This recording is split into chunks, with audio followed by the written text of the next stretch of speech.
Bonjour et bienvenue dans cette nouvelle vidéo de cyclisme. Aujourd'hui, on va s'intéresser à des attaques qui ont eu lieu dans les 5 dernières années.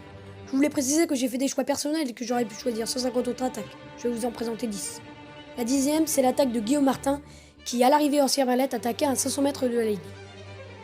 Ce jour-là, Roglic était surpuissant et ne laissa aucune chance aux Normands de la Cofidis.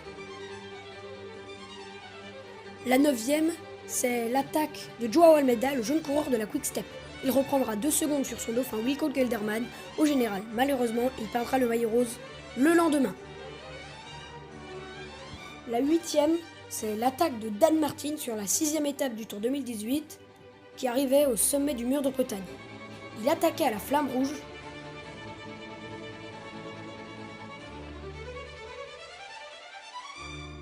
Avec sa force, il résistera au peloton et gagnera l'étape devant le jeune français Pierre Latour.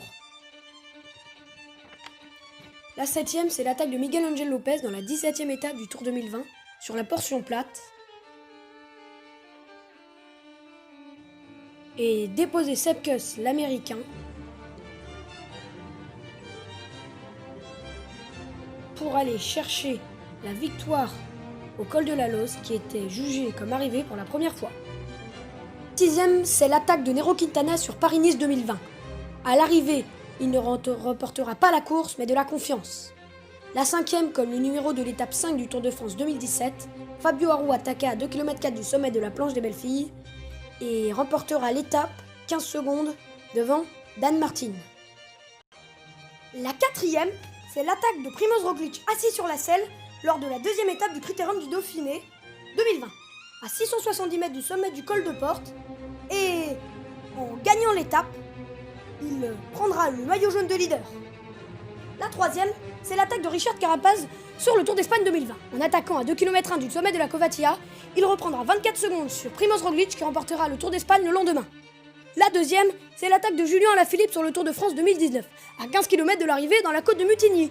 Trop fort, personne ne le suivra, et il filera à grande vitesse à l'arrivée pour endosser le premier maillot jaune de sa carrière.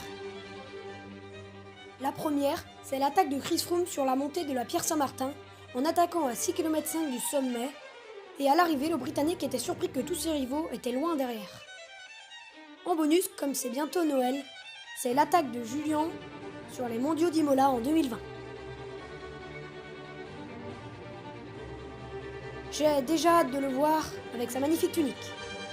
Voilà, j'espère que la vidéo vous a plu, je vous dis peut-être à samedi prochain pour une nouvelle vidéo.